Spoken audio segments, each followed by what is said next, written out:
All right, welcome everybody to the press center here at the Cheveron Championship, and welcome Soyun Ryu. Thank you so much for being here. I understand you made a big announcement just a couple weeks ago, and I'd love to start with that. Can you just take us through your decision and your announcement for us? I've thought about it for a long time, and then it's been on mind for a long time, and then probably beginning of 2022, I knew 2023 season was going to be my last. And then after I played my last event in Korea last year, I just stopped playing golf and thought about how I'm going to retire. I wasn't sure, but I don't want it to make a scene and then just, get away from this tour, or like, do I have to go back and then just, to say goodbye to people. Like, I wasn't really sure about it. And then I started to look back all of my career. And then if I only have to pick one word to describe my career, that was grateful. I'm so grateful for everything. So for that, I definitely needed to come back to say thank you to all of my family. The golf has taught me so many great lessons. I actually didn't know I was going to be a little emotional, but now I feel a little emotional. But I'm really glad that I made a decision to retire at this event. It's been a really nice 3 days. I've met so many of my friends. And I'd like to say thank you to all people that reach out to me and then congratulate and supporting all of my career. What made the retirement decision easy to make it at the Cheveron Championship? Why did you want this to be your last event? I have a couple of reasons. The first one is this is my last major win. So I wanted to come back to this tournament to bring out all the good memories. And then second one is the tradition. We do have a really great tradition for this tournament. We do have a champions dinner every time when we play this tournament. And then we had the champions dinner on Monday, and Julie Rankin was there, Julie Inkster, so many legendary golfers were there. And then without them, I don't think I was able to had what I had for the last 12 years on the LPGA. So I wanted to thank them in person, and then I wanted to meet them and then say thank you for everything what they've done to make us what we have right now. So those two is the reason why I wanted to come back for this tournament. Awesome. Thanks, Sarah. Why don't you kick us off with the question? You said you've learned a lot of lessons. What are some of those lessons that you've learned about yourself over the last decade almost? Definitely being patient, being a professional golfer, you definitely need to be patient, you put like so many hours to be a better golfer all the time, but it'll be really nice to you see the result right away after so many of dedication, but that's not how it works. Sometimes it takes time to see the result. So I really needed to be patient for a long time. And then I've met like so many great people through this game. So some of them's like 50 years old than me, and then all the lessons from them were just amazing. And then friendship as well. We were competing each other on the golf course, but at the same time, we're the only one really understand each other. So off the golf course, I feel like I have an amazing friendship and endurance. So many different cultures for me as well, languages. So I feel like this tour just taught me so many great things, and then I literally grew up with it. And then, we always reflect on happy moments. If you could reflect on some of those happy moments, and is there anything you really regret in your career? Of course, I do have a lot of regrets moments, What if I hit 7-iron instead of 8-iron? What if I hit a little bit more like aggressive instead of being being a chicken. But I know all of the moment I did my best, so I don't think I can regret that kind of stuff. But only one regret is I don't think I really enjoyed the moment, live that moment, because even after I won a tournament, only thing I could think of was like how I'm going to keep this title. How can I win another one? And then even when I become a number one in the world, I was more busy to thinking about how I'm going to keep this position. I just don't want to be second or third. I want to be number one in the world forever. So I feel like I just couldn't enjoy that moment. Also, after I announced my retirement, a lot of people have been reaching out to me and then tell me like, you've been having a wonderful career. And then that was the time I genuinely consider my career as a good career. And then I was, first time ever, I feel like I was very proud of myself. And I wish without people telling me you're good at golf, I wish I was able to talk to myself, I'm good at golf, and that I was be kind to myself. So I think those two are the regrets that I have. Any happy memories, happy moments? Oh, a lot of happy memories for sure. If somebody gonna ask me what's the most memorable tournament ever, I have to pick 2011 US Men's Open. That's not just because I just won. I just really enjoyed every single moment. I grew up playing golf on TV, and then like all of my role models like walking around with me. That was already amazing. And then we had a really bad weather, so we had to stop like 4 or 5 times. And then I spent a lot of time at the locker room. And then all of a sudden, Christy Kerr ordered pizza for everyone. I was like, what? You know, Christy Kerr ordered pizza for me? And then for me, it was still amazing to see we had a fitness truck on tour. And then I went to the truck to get a treatment. And then all of a sudden, like Paula Creamer sitting right next to me to get a treatment. How cool is that? You know, I literally looked up to her like when I was young, and then now I'm at the fitness truck with Paula Creamer. And when I made it to a playoff, I realized the worst thing I'm going to get was second place, you know, as a US Men's Open. So that was already like dream achieved for me. So I was so happy. I think I was able to enjoy all the moments. That's why I was able to handle the pressure at the playoff. And then at the end, I was able to lift the trophy. So I want to pick the US Men's Open as the most memorable event in my career. Also, the moment I was very proud of myself was I met people in Australia 3 years ago, and then he told me that I was the reason why he started to watch LPGA. He always thought PGA was way better than LPGA, and then right now he thinks he able to relate it more with the LPGA, so he also respect all the LPGA players. So that was a moment that I was kind of proud of myself that, you know, I did something for LPGA. I know we have some questions down at the front, so if you turn the mic on there. So I know that you play in the violin and you enjoy music. Is there any set playlist that you play before you start on the course? When I'm really stressed out, I'm playing piano actually. Violin is very, very sensitive instrument. So if you don't practice, like you're really bad at it. And then I'm one of the perfectionists. And when I'm not good at it, I cannot handle it. So nowadays I'm playing piano more often than violin. But music definitely helped me out to enjoy the life even more.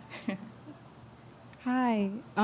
With having made the decision to retire, what are you hoping for this upcoming season of transition?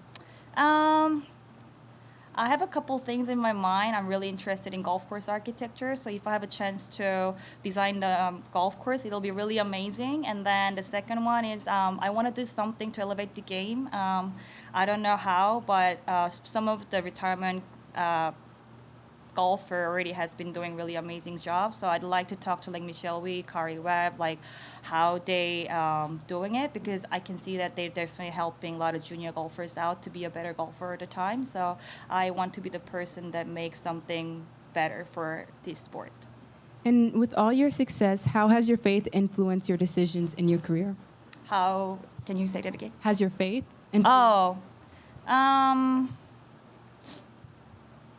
Well, I always pray. And then I'm really thankful to have this talent as my talent.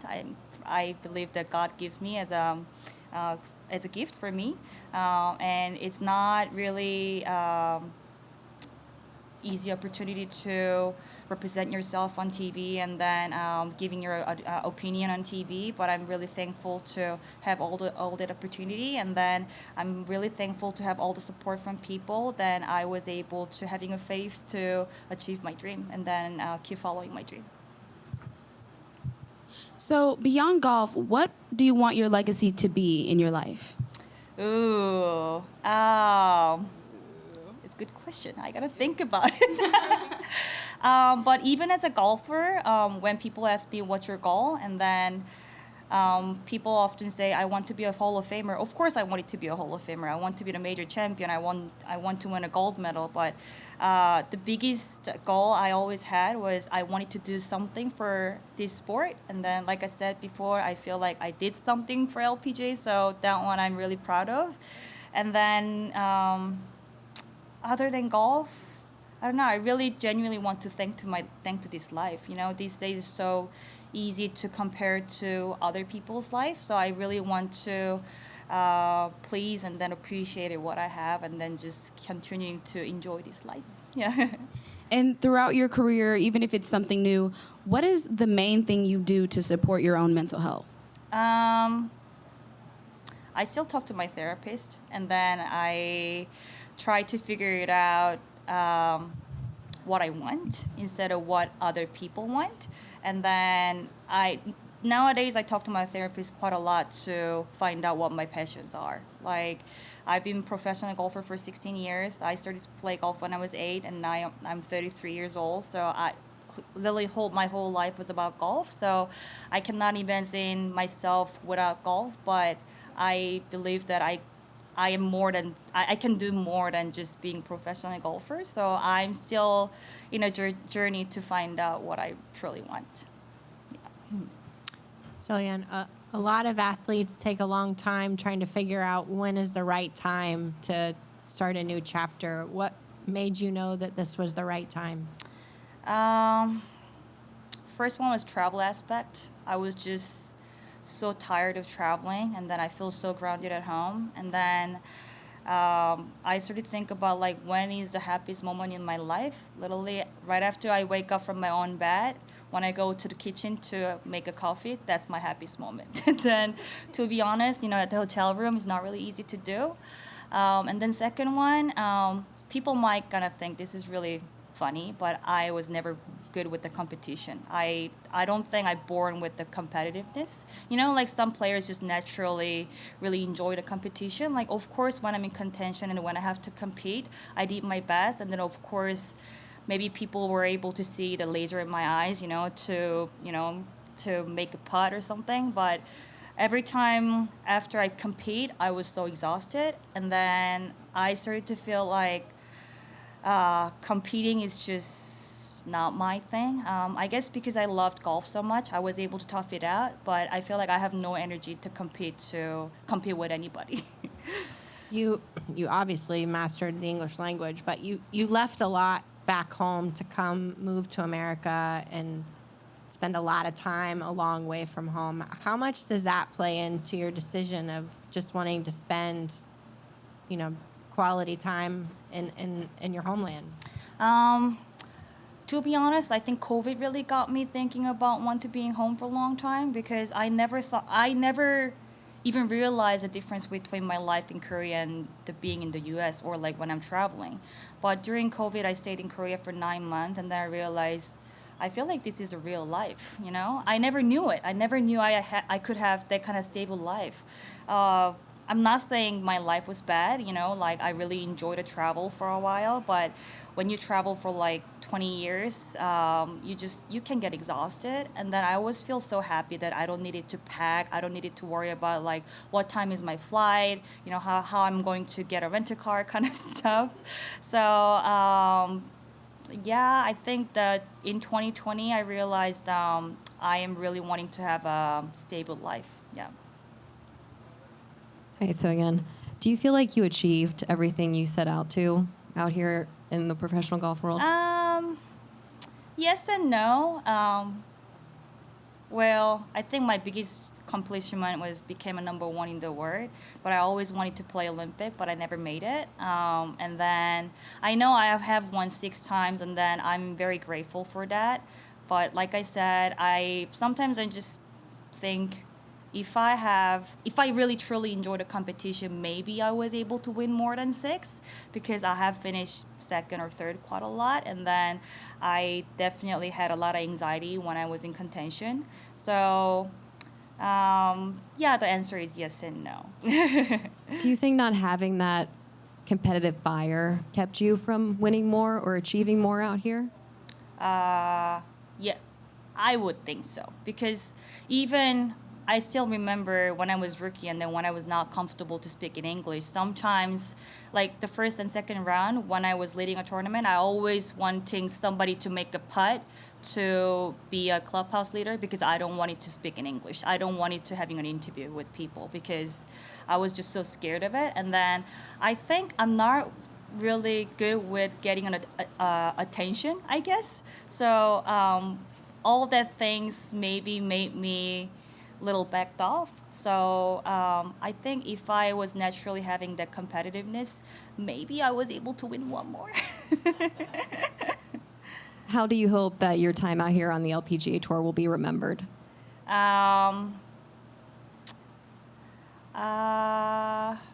Well, even though my home's Korea, I think this tour was my home. Maybe I didn't have a parents out here.